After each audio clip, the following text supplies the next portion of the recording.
我有計劃過嘅，係啦，咁啊同埋計劃下嚟我一個人住嘅時候，計劃下我間屋嘅所有嘢點樣擺啦，我都有認真去計劃嘅。咁但係，你嘅計劃係好似另一個 level 嚟嘅，嗰一套嘢係你係點樣砌出嚟嘅咧？即係第一，你係點樣去 plan 啦，同埋咁我覺得多少，例如尤其是牽涉健康嘅飲食類嘅，我諗你點樣都要揾啲嘢參考啩，係啦，即係都要安全㗎，係啦。咁我都想知道，咁你呢一套嘅框架係點樣砌翻嚟嘅咧？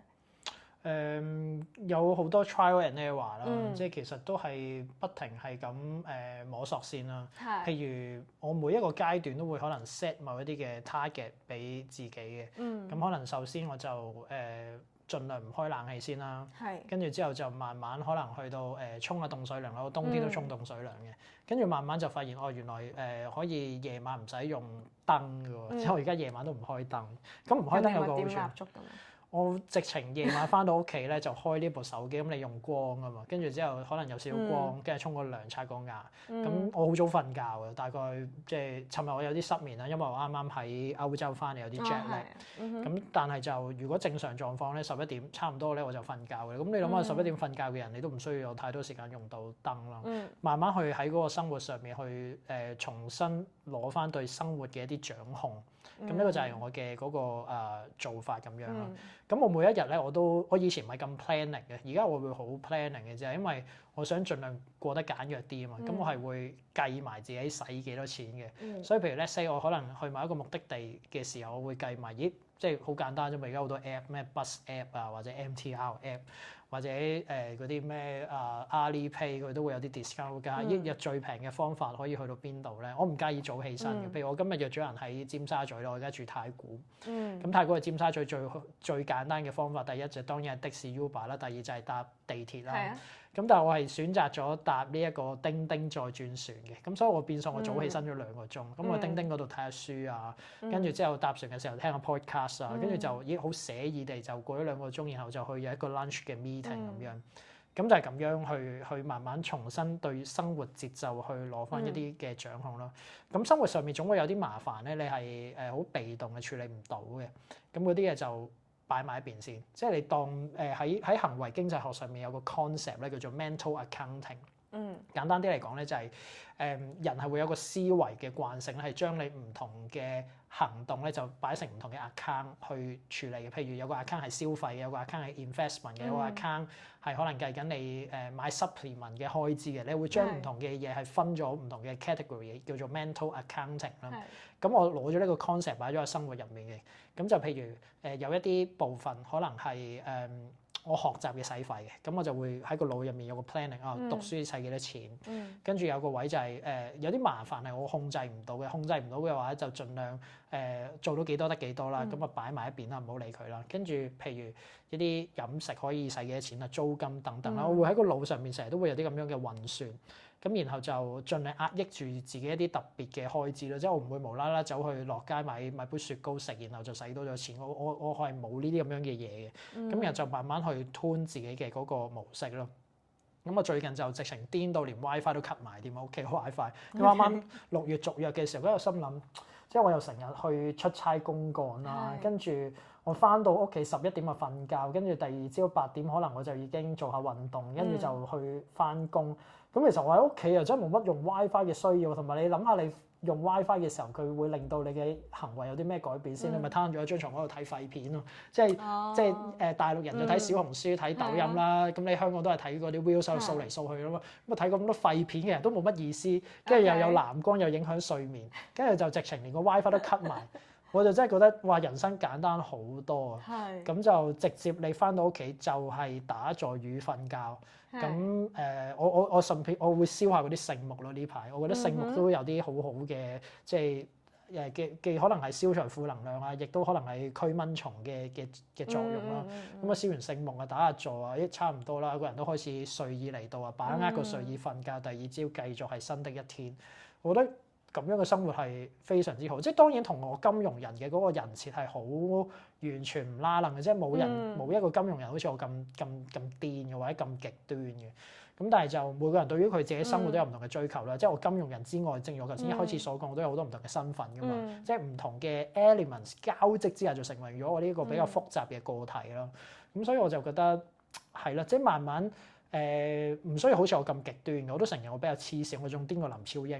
咁但係我又覺得生活上面有好多嘢係可以慢慢去掌控嘅。你諗下有啲乜嘢你控制得到先，咁你咪慢慢喺嗰度去諗啊，去計劃咯。譬如你都做咗一個好好嘅開始咧，就係原來你可以控制到你屋企家具嘅擺設，跟住慢慢就係原來你可以控制到你工作嘅時間，你可以控制到你嘅作息，咁咪慢慢每一樣嘢去做咧。即係人，即係我係比較似一啲清教徒嘅規律式嘅生活，但係唔需要去到咁極端嘅。咁但係慢慢可能有個即係孔子成日都話嘛，吾日三省吾身啊嘛，唔需要三省嘅，即係你有一省咧，可以諗下你嗰日做啲乜嘢嘢。咁我覺得都已經係一個 good start 啦。即係唔係糊里糊塗咁樣過咯，係啊。冇錯。我聽你講話嗱，你頭先話咧生活方式有呢個 trial and error 啦，我想聽 error 嘅部分。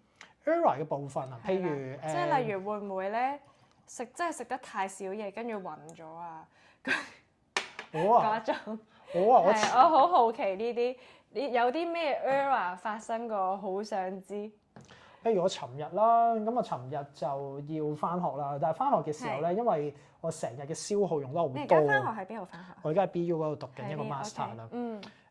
Digital Media and AI， 咁我讀緊一個咁樣嘅 master。我對於我嚟講好難掌控，因為唔係一個好 techy 嘅人，即係入面有好多要寫 Python 啊、寫 SQL 嗰啲嘢咧。我覺得對於我嚟講係啦，pick up 好難嘅。咁但係多得有 AI 啦，即係相對地容易啲咧。交功課都可以問 AI 出下貓咁樣，所以都相對地都叫做比我以前應該更加容易去掌握嘅。我應該好 proud of 我master 畢業嘅時候未有 AI， 我係一個冇用過 AI 地讀完晒係啦呢個 bachelor 到 master 讀完嘅人嚟嘅。係咁都有好有唔好嘅，即係個世界咁樣改變，你都只能夠去適應啦。當然啦。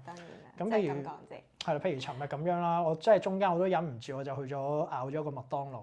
咁麥當勞我就特登見到，即係我諗緊係食唐記包店定麥當勞咧，去到最尾就係麥當勞喺前面，跟住又話咩20蚊，跟住我就咬咗個包，再加一個朱古力咯。咁所以我尋日本來咧，我應該淨係可以使到50蚊嘅啫，結果我就應該使咗70蚊咁樣。咁都會有時候生活上有啲甩碌嘅地方嘅，咁但係嗰個甩碌佢會慢慢變成罪疚感，跟住第二日你咪再提醒翻自己。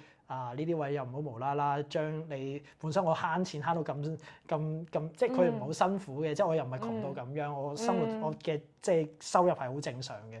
咁但係你都將你嘅 quota fasting 到呢個位置，冇理由俾咗個麥當勞㗎嘛。即係我會覺得好似嘥咗 quota。我覺得唔係錢嘅問題，反而係嗰個身體嗰個管理嗰度嘅甩漏。係啊，咁所以就。慢慢可能有時候會提醒翻，即係個腦入面自己提醒翻自己即係唔好再甩漏啦咁樣。咁我覺得係慢慢去改變，即係又唔使話一步到位嘅逼死自己嘅。咁但係容許自己有某個情況嘅甩碌咯。咁但係當然唔好你日日甩碌嘅話，咁就呢件事變成咗個習慣，就唔係嗰回事啦。咁但係慢慢去調節咯。呢個調節嘅過程有冇啲令自己覺得忍得好辛苦啊，覺得唔開心嘅地方？我覺得係比較難溝女嘅，即係而家呢個狀態咧，即係你諗下咁極端咧，好難溝女啊嘛，係咪先？即係你見到個女仔嚟，跟住我又同佢講我一日一餐嘅，跟住之後又或者其實咧我嘅生活好極端嘅，咁所以我就即係呢2年就冇乜溝女咯，呢個就係一個比較難捱嘅地方就係。不過我而家嘅嗰個生活模式都比較難有一個關係發展咯，因為都成日飛啊等等啊咁樣。咁係咯，即係始終人類都有嗰個繁衍嘅本能咯。咁其實我呢一種比較清教徒式嘅規律生活係壓抑咗我嗰個繁衍嘅嗰個成功可能性，即係溝唔到女咯，即係會有呢個咁樣嘅狀態咯。咁你會唔會為咗溝女去直接放棄你而家嘅生活方式咧？即係咁問。我暫時而家都幾 enjoy 呢一種嘅生活方式，即係除非突然遇到對的人啦，咁你就會突然之間好世俗啦咁樣。突然之間可能會放寬某一啲嘅部分咯，因為我唔可以強加另一半去跟我嗰套生活方式與價值觀噶嘛，太黐線啦。咁我咪再 fine tune 咯，即係可能同佢一齊，同另一半一齊嘅時候，咁咪食翻啲正常啲嘅嘢咯。又或者可能過翻一啲都市人會過嘅生活咯。咁但係佢有自己 me time 嘅時候，咪繼續喺自己個 me time 上面又調節翻自己咯。咁其實都係適應嘅啫。咁我覺得都係處理到嘅狀態嚟嘅。不過而家暫時未有對象，咁啊都係過住啲接近清教徒式嘅生活咯。咁你係本身係享受呢一個生活方式本身啦，定係你有個end goal 想要達到嘅？即係例如你話即係叫減重嘅話，咁就好明顯係想健康嗰個緣故啦。即係講緊你至少而家你嗰個即係講緊椎間盤突出冇再復發啦。咁然後就係嗰啲即係理論上你嗰啲身體驗身嗰啲數據應該都會靚仔咗啦。因為其實就算從外觀睇嘅，你成個體態嗰個狀態其實都總之點樣都好，都比我幾年前第一次見你好明顯咧，傻嘅都睇得出係。總之你而家係健康過之前好多嘅。係啦，呢個係真嘅。同埋你嘅叫做瘦唔係淨係齋瘦啦，即係你係有做運動嗰種瘦。其實都好緊要嘅，因為齋瘦咧美欣以前就係齋瘦嘅。咁齋瘦個問題就係咧，你淨係得皮啦、少量嘅脂肪啦，跟住就係骨啦。咁其實就係一個其實好你拎嘢啊，或者你喐動嘅時候，其實會好容易整親，因為你冇肌肉去保護翻關節。咁所以我而家都有做運動去令到自己有翻合理程度嘅肌肉啦。咁啊努力中啦，咁樣就係會有咁嘅情況。咁但係我就想即係好好奇就係其實你係成個生活方式呢個方式就係你嘅目的本身啦，定係你想達到某一個終點咧？佢係一個目的同埋過程之間相互轉換嘅一個過程嘅。即係當我 achieve 到某一個目的嘅時候咧，我就會將嗰個目的變成一個過程，然後就會再推進自己多一啲。咁譬如 let's say 我每一日就好似一個阿伯咧，會打8段錦啦。但係除咗打8段錦之餘咧，我都想拉一拉下筋，而且我而家啲筋骨都比較硬一啲，我都比較想提升翻身體嘅一個運動。我想知點解會選擇8段錦咧？即係地球上運動有好多種。呢一個咧，我就要多謝我嘅一位好朋友，就係我諗開佢名佢都唔介意啦，就係買 Little Airport 嘅阿 P， 就係而家 Indie 界男神阿 P 咧。咁佢就同我講話，喂，我而家有一日佢同我講啦，話我而家打緊8段咁啊幾好啊。咁我同佢行山嘅時候有咁樣嘅 conversation 啦。咁我同佢周不時都行山嘅。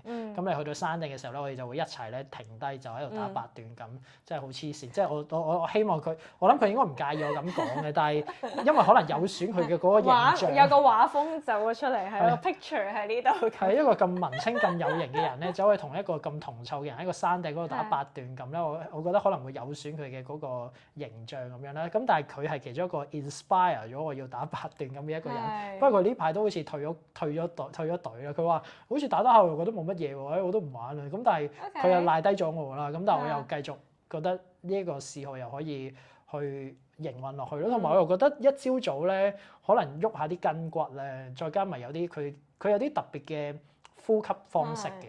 咁其實係會令到個人精神咗咧，因為我一日一餐啊嘛，其實身體你都會少一啲能量嘅。咁如果你能夠喐筋骨嘅話咧，其實佢嗰個效用係好似等於飲咗一杯咖啡，即係朝早喐完之後有一啲特別嘅吐納方式。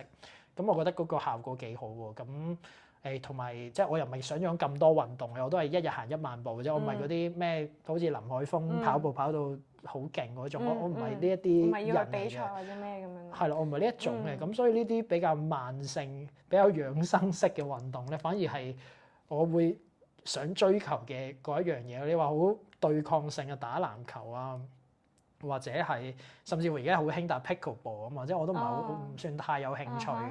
咁但係反而呢啲阿伯式嘅嘢咧，我就覺得 OK 咯，可以反正都係古人智慧啦，都華夏文明3000年啊嘛，即係3000年都繼續屹立不倒嘅嘢咧，應該都有啲料到嘅，咁咪繼續順住呢一套先咯。即係所以都係朋友介紹地，總之緣分遇到呢一種運動。係啦，就揀呢一種。係冇錯，咁好簡單啫嘛，每日大概12分鐘左右嘅啫。咁12分鐘你又覺得好似咦做完一套功法可以養到生喎。咁啊係咯，好似都唔錯。不過我上個禮拜出 trip 出咗歐洲成個禮拜咧，咁我都冇打嘅，所以我都可能都要重新去 pick up 翻咁樣咯。一日一餐係點樣定翻嚟嘅咧？呢一個選擇。一日一餐咧就係本身16-8試過嘅。咁就16-8其實好 common 啫，都唔算太難執行嘅，我自己覺得。完全唔難執行啦。咁當你唔得閒唔記得食嘢嘅時候，就168做㗎，其實。係冇錯，即係可能唔記得食早餐，跟住食咗 lunch 同埋夜晚啲搞掂咗咯。咁我亦都試過喺疫情嘅時候咧，係試過120個鐘唔食嘢嘅，齋飲水。120個。120個鐘。即係幾耐啊？24個鐘一日啊嘛，咁啊大概5日零左右。5日零唔食嘢。係咯。淨係飲水。淨係飲水嘅。有味嘅流質都冇，即係茶嗰啲都冇。齋飲水。齋飲水，然後要曬太陽嘅，同埋都要拉下筋嘅。如果唔係肌肉流縮。你喺邊度揾翻嚟嘅呢個盤？哇嗱，又係嗰啲咧非專業醫學啊，大家要諮詢你哋嘅營養顧問啦。唔好亂咁模仿 ，OK。係啦，即係如果你係咩孕婦或者有其他病徵嗰啲，千祈唔好搞呢啲咁樣嘅嘢。係啦。佢係即係上網你要揾到，你問 DeepSeek 或者問 Google 或者問 ChatGPT 都會有嘅，就係嗰啲道家有一種説法叫做辟谷啊嘛。咁辟谷嗰啲人咧有啲再癲啲嘅，佢可能我唔知點做到啦。我覺得120個鐘係我身體嘅極限，有啲係話20日唔食嘢齋飲水，我覺得係有飲湯或者飲一啲有營養嘅流質嘅嘢嘅。咁但係我就試過齋飲水120日。咁我覺得咦原來我對於嗰個飢餓感嘅掌控，身體飢餓感嘅掌控係可以去到呢個地步喎。咁一日齋食一餐，咁食完嗰一餐消化完嘅嗰個飢餓感，其實我係 overcome 到呢一樣嘢喎。反正我120個鐘都 overcome 到啦。咁我22個鐘我係唔會 overcome 唔到噶嘛。即係我試過行過咗某個高山咧，我大概知道嗰個山上面係有幾咁難行，行完之後嗰個景色可以有幾咁靚，個 outcome 同埋嗰個consequence 我都已經知道嘅話咧，咁我咪即係不如試下就一日一餐啦。再加埋古天樂都推崇呢一樣嘢啦，咁佢即係相對同佢同期嘅男明星嚟講，佢都算 keep 得非常之好啦。咁我覺得咦又可以試下喎，我亦都係我能力範圍可以做到嘅嘢喎。咁我就開始 deploy 呢一樣嘢咯。咁當然啦，我亦都會有 cheat day 嘅。咁嗰 cheat day 係啲乜嘢嘢咧？就係譬如即係我哋即係 carry 太多身份啦，又有媒體人，又有金融人，咁你總會突然之間有啲商務飯局，可能你撞咗一日入面有食2餐嘅。咁如果嗰個係一個重要嘅商業飯局嘅話，咁我都唔會話我嗰餐我唔食㗎啦，即係我推咗你，我係唔會嘅。咁我可能就會有呢啲咁樣嘅 cheating 咯。咁但係呢啲就盡量自己去調節咯。咁可能你嗰一日食咗2餐，你第二日就唔好食嘢咯。咁我會咁樣去彈性去調節嘅。咁 so far 都 OK 啦。個效果就係由80 kg 嘅肥仔，而家變咗做一個68-69 kg 嘅輕微嘅肥仔，即係正常嘅BMI 嘅一個人咁樣。咁我覺得係 OK 咯。反而我覺得 fasting 佢嘅功效比起做 gym 或者做運動更加好。我都試過跟 PT，咁我就覺得好似食就7分喐啊3分啊嘛，即係7分嚟自diet 嘅話，我覺得嗰個效果係更加好咯。咁係咯，即係當然我都覺得要有運動係重要嘅，即係我每一日都係有啲輕運動去行1萬步、打8段錦咁樣。咁但係我都會增加翻嗰個運動嘅 intensity 咯，即係可能做翻多啲aerobic 嘅嘢咯。咁但係啲對抗性啊 weight lift 嗰啲我就可能輕輕舉2下就算，即係嗰啲都唔會話太 focus 咯。咁係咯，即係慢慢去改變自己嗰個生活習慣都係咁樣。冇，呢個好有趣，我就諗緊到底你係一日食一餐嗰個過程，你係純粹係挑戰緊自己嘅身體係咪可以應付到啊？定係真係覺得咁樣係會對個健康有幫助咯？我挑戰過㗎啦，即係我試過120個鐘啦。120個鐘你諗緊啲咩嘅咧？即係到底睇下我嘅身體頂唔頂得順啦，我會唔會暈低啊？我會唔會胃痛啊？定係點樣咧？因為嗰陣時咧疫情嘅時候即係疫情改變咗好多人嘅思想行為啦。我都深受其害或者深受其利啦。咁佢其中有一啲措施就話咩6點鐘唔可以出去食嘢啊嘛，我哋心諗，如果6點鐘唔可以出去食嘢，不如唔好諗6點鐘之前去食啲咩，就索性不如唔好食嘢，就不如試下行呢啲咁樣嘅嘢啦。咁再加埋嗰陣時又話冇得翻工 work from home 啊嘛，又冇得出 trip 啦，咁你喺屋企冇嘢做嘅時候就最啱做呢啲黐線嘢啦。咁就慢慢去開始即係呢一個斷食嘅狀態咁樣咯，跟住又覺得咦 OK 喎，咁嗰陣時諗嘅嘢就係嘗試挑戰下身體嘅極限啦。咁有一個人都有做呢啲嘢嘅，譬如除咗古天樂之外啦，鍾培生啦，我都有同鍾培生即係私底下 WhatsApp 都會之前啦交流一下佢斷食嘅嗰啲心得，佢都好 generous 去分享嘅，佢亦都有拍片咧，亦都有私底下 WhatsApp 去傾啦。咁但係佢嗰隻斷食有啲唔同嘅，佢係會飲椰子水。咁但我又覺得椰子水入面有 carbs 有能量，佢未必可能係我追求嗰一樣嘢，因為即係我睇翻我讀到嘅資料啦，即係道家養生唔係飲椰子水㗎嘛，佢可能會食好少嘅 nuts，咁但係都係飲清水為主啦。咁但係佢有提醒我嘅就係你要拉下筋，同埋要曬下太陽，要吸下陽光咁樣。咁呢啲我都有 take 嘅。咁所以嗰陣時就嘗試去做呢一樣嘢咯。咁我覺得咦做完之後又 OK 喎，同埋本身 fasting 係除咗減肥之外，其實 fasting 唔係為咗減肥嘅，fasting 係為咗排毒嘅，同埋係為咗係某一啲身心修練嘅一樣嘢嘅。咁佢道家有一啲佢哋自己嘅氣功嘅功法啦，佢係為咗修練某啲嘢嘅。咁但係我又唔係嗰一派修練嘅人啦，咁我咪當 detox 咯，即係其實都係幾好嘅，即係因為你好肚餓嘅時候，你不停飲水啦，咁其實你係咁排走身體嘅嘢啦。咁然後一啲好油溶性嘅毒素，亦都可能會透過你大概一日唔食嘢咧，你就即刻 keto 咗噶啦，因為佢會燒晒你身體入面嗰啲 glycogen 啦，跟住之後就開始就產生酮體啦。大概一日半即係24個鐘至到30個鐘嘅時候咧，你身體冇任何嘅 intake 嘅時候就會開始產生酮體，就會燒緊你啲脂肪噶啦嘛。咁一啲油溶性嘅嘢就會喺呢個時候就燒咗，跟住你就慢慢會反而你個人會好精神嘅，但係同一時間都好肚餓。咁但係嗰個飢餓感咧，其實係你個胃俾你嘅一個 signal 啦。咁去到第3日嘅時候咧，36個鐘嘅時候咧，你個飢餓感就會因為你已經身體個胃適應咗，消化系統適應咗冇 intake 咧，就會唔會再釋放嗰個飢餓感出嚟啦。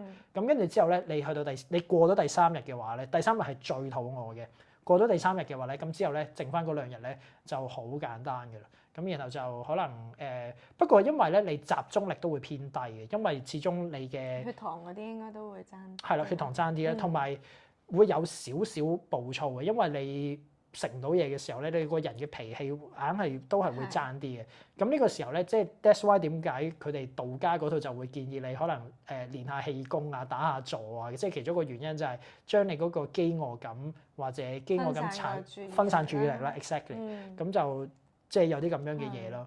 咁我就即係有少少 cherry picking 啦，就唔係跟晒人哋嗰一套啦，咁啊跟啲唔跟啲咁樣啦。即係打坐我都會有嘅，但係一打坐咧，你一內觀嘅時候，你內觀第一個出嚟嘅感覺就係個飢餓感，就係所以其實打坐都好危險嘅，就係你越打坐咧，你打坐一定會內觀你嘅身體啦。你一內觀就你身體入面最話俾你聽嗰個你最需要嘅嘢就係食嘢，就係能量。點解唔俾我食嘢啊？跟住之後你一越內觀你就越肚餓，所以其實有時候都有啲危險嘅。